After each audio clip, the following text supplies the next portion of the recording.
Hai Gorgeous, welcome to my place. Terima kasih sudah mengklik video ini. Hari ini kita bertemu dengan pasangan pengantin baru yang berwajah rupawan dari Lexington, Kentucky, Amerika. Nggak pakai lama? Watch. Michael Turpin dan adiknya Tony merupakan putra dari pasangan Don Turpin dan Maggie. Mereka berasal dari Inglewood, California yang pindah ke Lexington, Kentucky saat ayahnya menjabat sebagai wakil presiden Sekuritas Bank. Namun sayangnya, ketika Mike berusia 14 tahun, kedua orang tuanya memutuskan untuk bercerai. Sejak kecil Mike adalah anak yang bertanggung jawab dan sangat menjaga orang-orang yang dia cintai. Menurut adiknya, Mike sangat manis, lucu, serta memiliki banyak teman di sekitarnya. Selain pintar, dengan hobinya bermain saksofon, Mike berhasil menjadi anggota marching band di sekolahnya. Ketika kuliah di Universitas Kentucky, dia tergabung dalam grup marching band dan diangkat menjadi pemimpin grup. Saat Mike telah menjadi mahasiswa senior, dia bertemu seorang mahasiswa baru bernama Elizabeth Zander. Dari sinilah kedekatan Mike dan Ellie dimulai. Ellie diadopsi oleh pasangan Zander dan June pada bulan April 1963. Dia anak yang pintar yang dibesarkan dalam keluarga berkecukupan. Saat menyadari bahwa dia merupakan anak adopsi, Ellie sempat meragukan kasih sayang orang tuanya, dan karena hal itu, selama masa remajanya, dia menjadi anak yang suka memberontak hingga terjebak dalam pergaulan yang tidak sehat dan senang berpesta hingga larut malam. Ellie, seorang gadis cantik dan menarik yang semasa SMA memiliki reputasi sebagai gadis liar serta petualang cinta. Dia adalah tipe cewek yang menjadi pusat perhatian dimanapun dia berada. Ketika Ellie masuk kuliah, dia menjadi seorang remaja yang keren dan penuh percaya diri. Satu-satunya alasan Ellie untuk menjadi mahasiswi adalah untuk mengejar cowok-cowok dan berpesta. Dia lebih suka bermain dengan teman pria dan akibatnya dia dikucilkan di antara teman-teman wanita. Ellie pun menjadi gadis populer di kampusnya dan beberapa orang iri dengan kehidupan sosialnya. Pada awalnya Mike dan Ellie tidak terlalu akrab. Walaupun Mike berwajah tampan dengan tubuh tinggi serta cerdas, tetapi sifatnya bertolak belakang dengan wajahnya.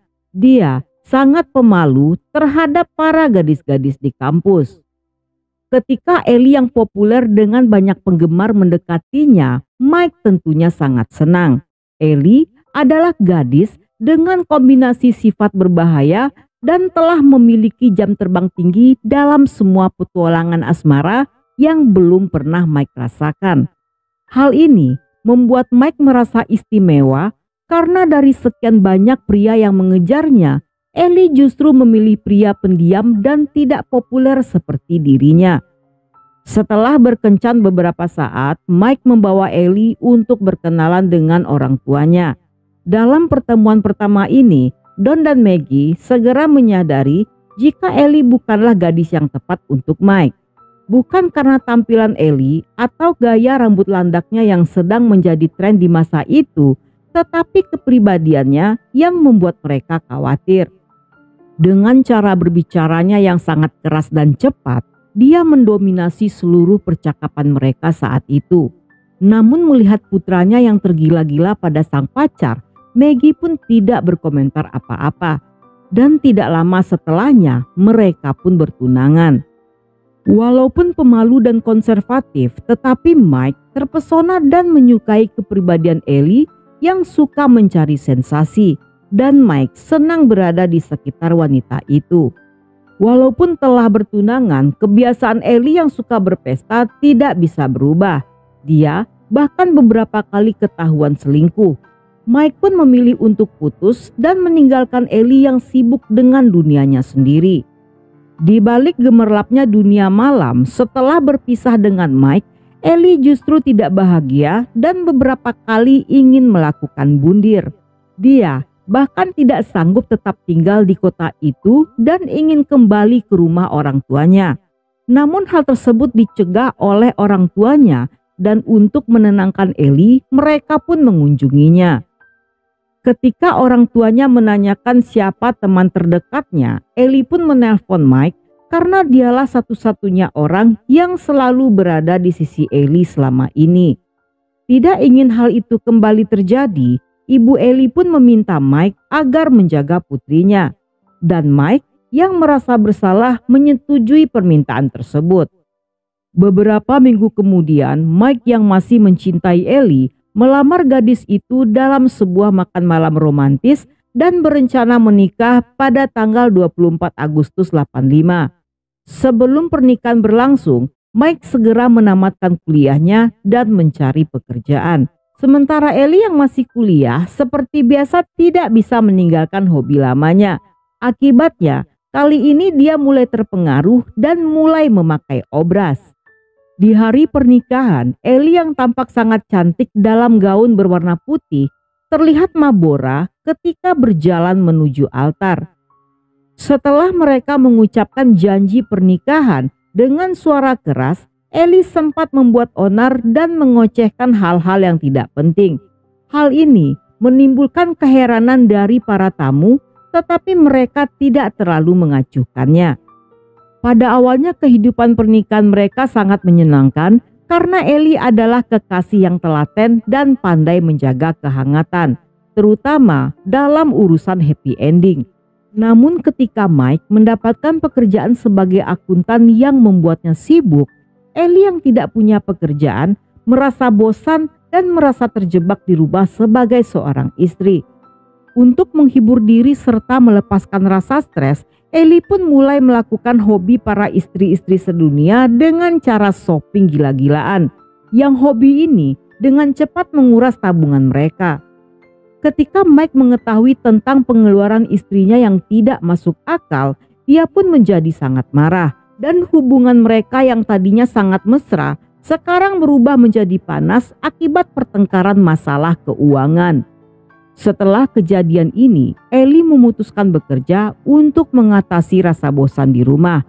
Dengan wajah serta kepribadian menarik, dia diterima di sebuah dealer mobil dengan posisi sebagai sales. Ellie yang supel menjadi cepat akrab dengan rekan-rekan timnya dan tanpa menunggu lama, dia berhasil melakukan penjualan mobil pertamanya. Untuk merayakan kesuksesannya, mereka pergi clubbing tanpa membawa Mike. Dan ketika rekan-rekannya menawarkan obras, Ellie menerimanya tanpa banyak pertanyaan. Dia menyukai sensasi dari efek obras tersebut. Tetapi Ellie yang tidak bisa mengontrol dirinya terjebak dalam kesenangan sesaat. Di hari-hari berikutnya, Ellie tidak hanya tenggelam dalam kesenangan obras, tetapi dia juga terlibat dalam asmara terlarang bersama kedua rekan timnya. Dia secara bergantian melakukan happy ending dengan kedua pria itu. Akibat sibuk bekerja dan berpesta, perlahan rumah tangganya mulai bermasalah. Walaupun Mike tidak keberatan Ellie sibuk bekerja, tetapi sebagai suami, dia berharap Ellie bisa meluangkan sedikit waktunya, setidaknya untuk memasak makan malam bagi mereka berdua. Tetapi Mike yang dibutakan rasa cintanya berusaha mengatasi masalah keuangan mereka.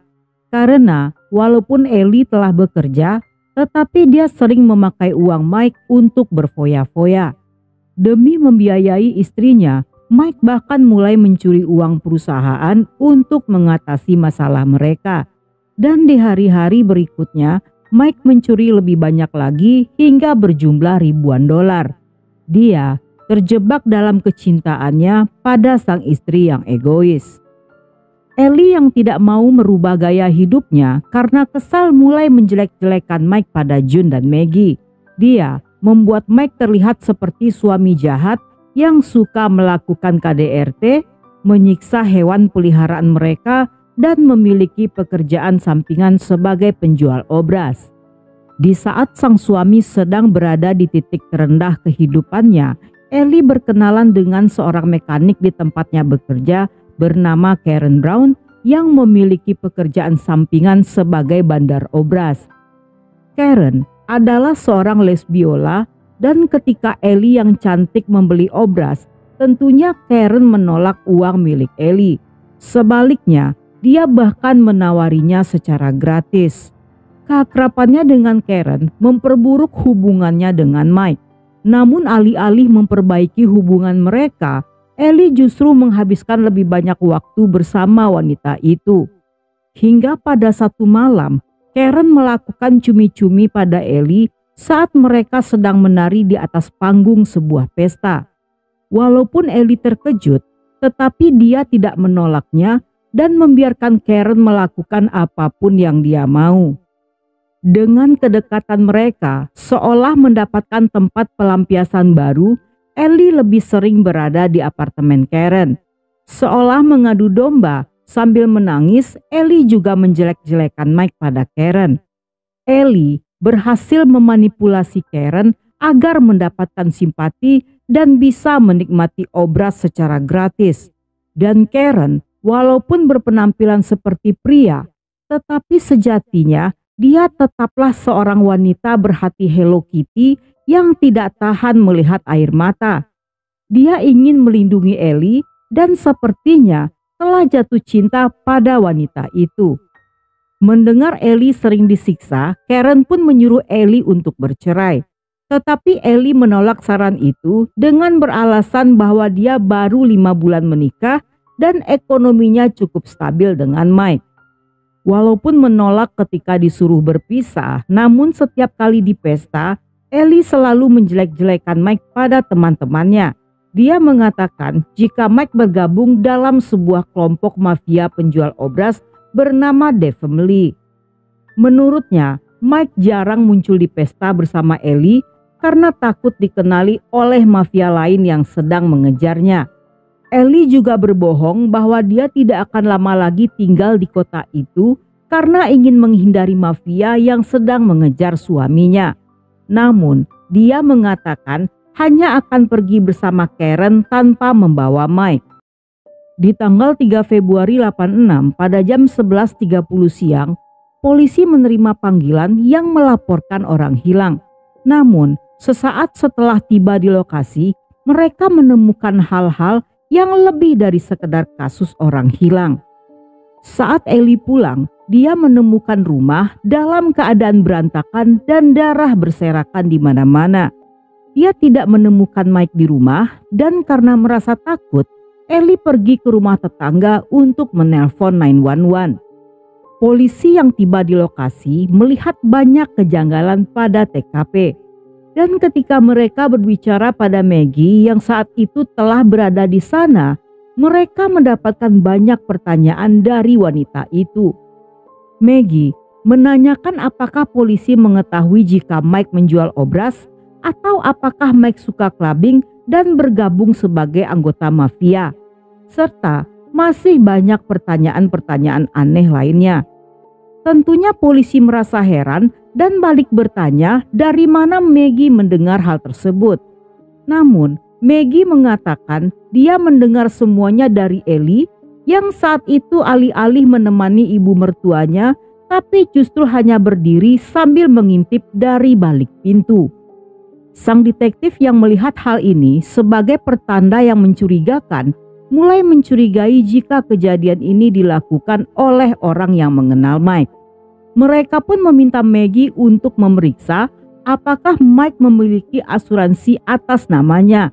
Dan mereka terkejut ketika mengetahui bahwa Mike telah mendaftar asuransi jiwa senilai $60.000 yang hanya beberapa hari didaftarkan sebelum Mike menghilang. Namun sebelum polisi menemukan pelakunya, keesokan harinya Mike ditemukan di sebuah lapangan golf dalam kondisi menyedihkan. Melihat jasad Mike yang penuh dengan tusukan sajam, polisi menyimpulkan bahwa ini bukanlah pembunuhan biasa.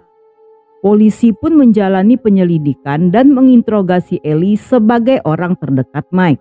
Dalam interogasi, Ellie mengaku di malam sebelum terjadinya kasus itu, dia sedang berpesta bersama teman-temannya. Dan karena tidak bisa menyetir mobil dalam keadaan mabora, Ellie pun menginap di rumah Karen. Namun tanpa ada yang bertanya, secara tiba-tiba Ellie mulai menjelek-jelekan Mike pada polisi. Dia mengatakan hal yang sama seperti yang pernah dikatakannya pada orang-orang. Tetapi kesaksian Ellie justru dibantah oleh keluarganya sendiri. Menurut mereka, Mike adalah seorang suami dan seorang menantu yang baik. Sehari setelahnya, secara tiba-tiba, Karen muncul di kantor polisi untuk menguatkan alibi Ellie serta memberi kesaksian atas tindakan KDRT yang dilakukan Mike. Sehingga detektif yang menanganinya bernama Frank Root semakin mencurigai Ellie dan memutuskan untuk menggali kasus ini lebih dalam. Dia meyakini bahwa Ellie dan Karen memiliki hubungan yang tidak biasa. Ketika polisi memeriksa dan menanyai teman serumah Karen, gadis itu memberikan kesaksian bahwa dia melihat noda darah di mobil Karen pada pagi hari setelah Mike menghilang. Dia juga mengatakan bahwa salah seorang teman Karen bernama Kit Bouchard telah menginap di apartemen mereka dan di pagi harinya dia melihat celana boxer Kate sudah berlumuran dengan darah. Dengan adanya kesaksian tersebut, polisi menangkap Karen dan Kate serta menggeledah mobil Karen dan menemukan noda darah tersebut telah dibersihkan dengan cairan pemutih. Dalam interogasi yang panjang, Karen pun mengakui jika mereka berdua terlibat dalam tewasnya Mike dengan Ellie sebagai dalangnya. Menurut Karen, Ellie ingin melenyapkan Mike ketika mengetahui suaminya baru saja membuat asuransi jiwa. Sambil bercanda, Ellie mengatakan pada Karen bahwa Mike lebih berharga dalam keadaan meninggal daripada masih hidup. Karen yang awalnya mengira Ellie hanya bercanda, tidak mengacukan kata-katanya. Namun sejak saat itu, Ellie terus-terusan merongrongnya agar membantu melenyapkan Mike. Sehingga mereka pun mulai membuat rencana dengan mengajak Kate yang juga seorang mekanik dari tempat Ellie dan Karen bekerja. Kate Bouchard adalah seorang mantan tentara yang bertubuh tinggi tegap dan Karen berjanji akan membayarnya sejumlah $60.000 jika dia berhasil melenyapkan Mike. Untuk menjalankan rencananya, 2 hari sebelum melenyapkan Mike, Karen dan Kate mendatangi rumah Mike dan berpura-pura mencari Ellie. Namun saat berada di sana, mereka kaget ketika melihat Mike adalah orang yang ramah. Bahkan Kate menyadari jika Mike adalah orang yang baik yang sangat jauh berbeda dari gambaran yang selama ini telah diceritakan Ellie pada orang-orang. Dia tidak terlihat seperti anggota mafia dan Mike juga menolak tawaran Karen untuk memakai obras di rumahnya. Hal itu membuat Kate meragukan jika Mike adalah seorang anggota mafia. Pada hari H, sebagai alibi, dengan sengaja Ellie yang sedang mencuci pakaian meninggalkan cuciannya dan pergi bersama salah seorang rekan kerjanya ke pesta. Sepulang dari pesta, Ellie kembali mengadu dan menjelek-jelekan Mike pada Karen yang membuat Karen semakin panas. Setelah membujuk Karen dengan melakukan happy ending pertama mereka, Ellie kembali memaksa Karen untuk menjalankan rencananya di hari itu juga. Sehingga di subuh itu bersama Kate, Karen mendatangi Mike di rumahnya. Mike yang sebelumnya sudah pernah bertemu mereka tentunya tidak curiga dan membiarkan keduanya masuk. Karen pun berpura-pura menanyakan apakah Ellie telah pulang dari pesta. Namun sebelum Mike sempat menjawab, Kate menikamnya 19 kali dan saat itu Karen membantu dengan membekap mulut Mike agar teriakannya tidak terdengar keluar rumah. Setelah Mike tewas, mereka membawa dan membuang tubuhnya di sudut lapangan golf. Sekembalinya dari sana, mereka pun mencuci mobil Karen. Walaupun mengakui perbuatannya, Karen menolak tuduhan pembunuhan tersebut. Menurutnya, Kate adalah satu-satunya eksekutor dan pada saat kejadian, Karen hanya bertugas sebagai sopir. Dalam persidangan di tanggal 4 Maret 1994, jaksa menuduh Ellie sebagai dalang dari pembunuhan Mike dengan motif uang asuransi serta telah memanipulasi Karen dan Kate untuk mengeksekusi Mike. 4 bulan kemudian, Ellie, Karen, dan Kate dinyatakan bersalah dan mereka divonis hukuman penjara seumur hidup dengan kesempatan pembebasan bersyarat setelah 25 tahun.